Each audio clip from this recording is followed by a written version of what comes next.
just have Like it. I know. Hey, so like Blockster. You're like Blockster? Yep. Hey, I'm getting my way. I'm learning.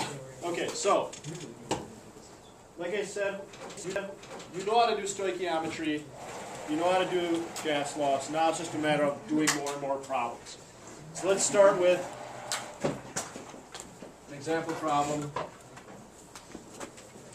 What is my volume of gas for 1 mole of oxygen at 0 degrees Celsius and 101.325 kPa? Wait, how is that one stoichiometry? Isn't that one just like the NO2? This one isn't. Oh. But today we're going to combine the two. So, what is my volume of gas for 1 mole of oxygen at 0 degrees Celsius and 101.325 kPa? So we have a number of equations to use.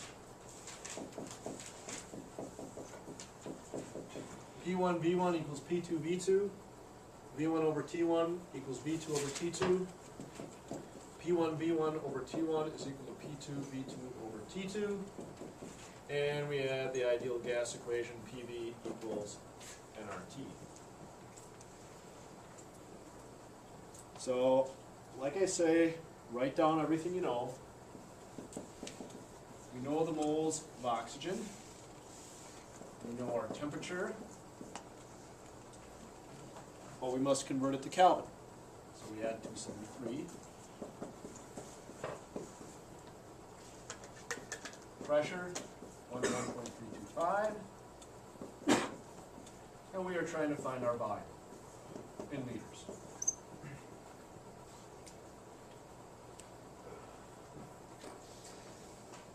So then, I look at my equations and ask myself, okay, which equation has those variables in it? And of course, Taylor, I look at the ideal gas equation, because the ideal gas equation is the only one that contains N, or moles. I write my equation, I solve for my volume, and then I plug in my numbers.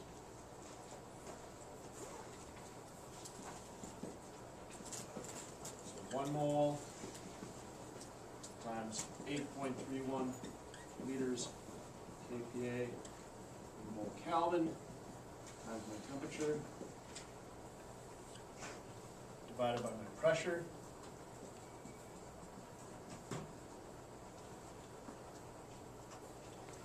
And when I plug it into my calculator with 3 significant figures, I get a very special number, 22.4 liters. One thing. That's right, it is that one thing. That volume. What is that called? The molar volume. Yeah. I don't know if volume speed. Plus I can't see no because I like eclipsed by it. You love Bandit. So Alright. this is the molar volume, which means the volume of 1 mole of gas at STP. We read about STP in the book. Number 34 in the book. STP stands for standard, temperature, and pressure. Standard temperature is 0 degrees Celsius. Standard pressure is 101.325 kPa. So what is so great about this number is that it gives us a conversion factor. If you are at STP, you know that 1 mole of a gas will equal this volume. Is that always? Always. only if you're at STP. Only if you're at STP, but very often, Cole, we are at STP. Or when you're doing an experiment, you make sure you're at STP.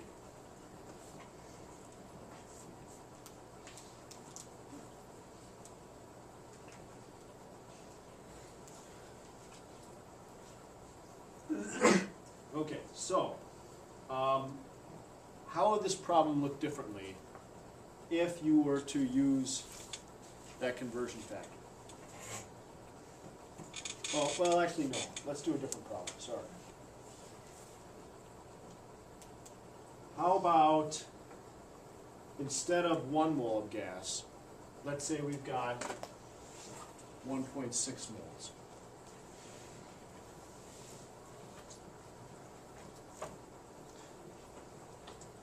And we want to find the volume. All I'm doing, Chloe, is changing the moles. I will still use the ideal gas equation, except now instead of 1 mole I have 1.6.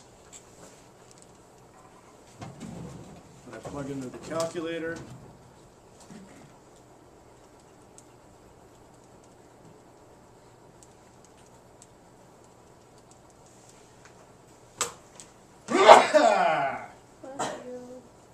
I get 36 liters of gas.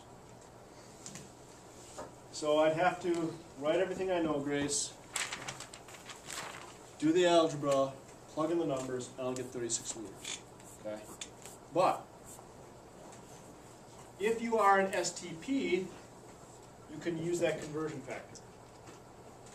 This is the beauty of being at STP. This is the beauty of knowing what STP is. Okay, you should memorize what STP is. 0 Celsius, 1 atmosphere. If you are at STP, Travis, you can use this conversion factor. The other way to do this problem, okay, when it comes to test time, there's going to be multiple ways to solve a problem. Some take longer than others. You can write down everything, do the algebra, plug it in, you'll get 36. Or, Nadia, you can recognize, hey, I'm at STP. If I'm at STP, I can use this conversion factor. For every 1 mole, I'll get 22.4 liters. You plug it into your calculator, it equals 36. But regardless, we can do algebra, right? Either way works. Okay, but now remember, when you got 50 minutes on a test, what way would you rather do? The long way and it eats up all your time, or the short way and boom, you're done. So it's important that you memorize what STP is. But either way it works, either way you'll get credit. This just takes a lot longer.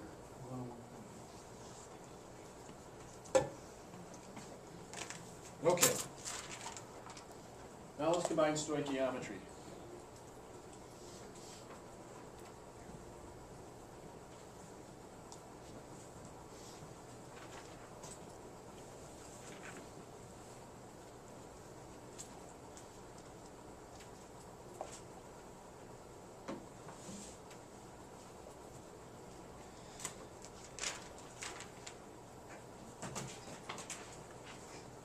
And that's on your appendice too.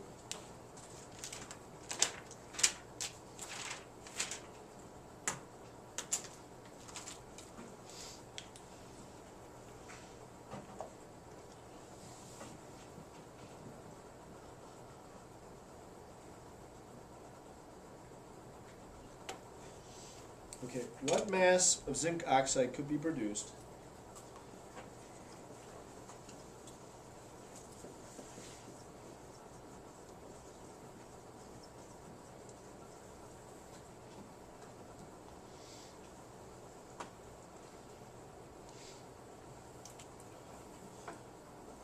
from reacting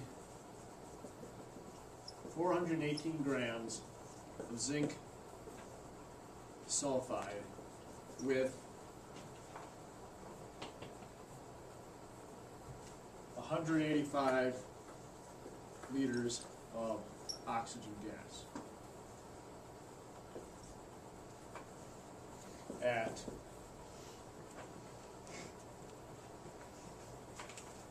0.500 atmospheres and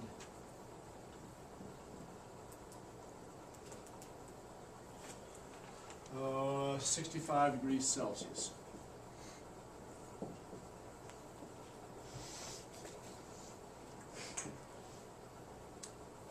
So we're reacting zinc sulfide with oxygen, or we try to find the amount of zinc oxide left. So the reaction is this one.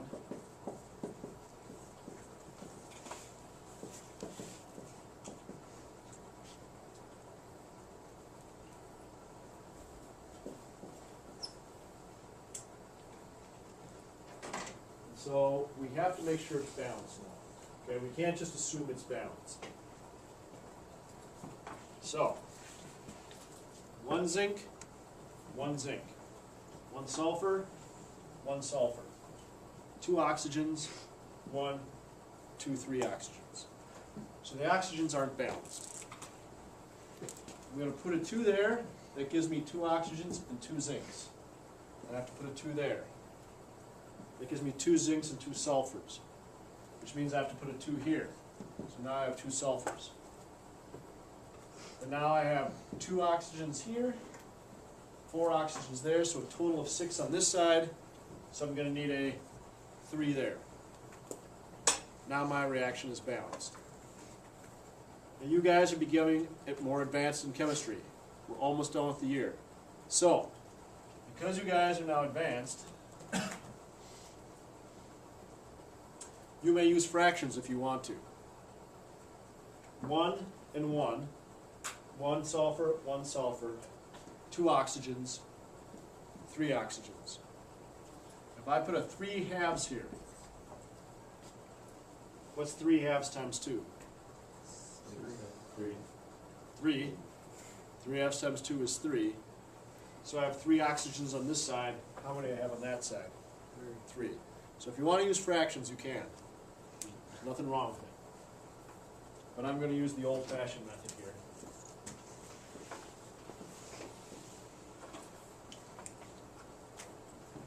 I like the purple. I have 418 grams of zinc sulfide. I have 185 liters of oxygen.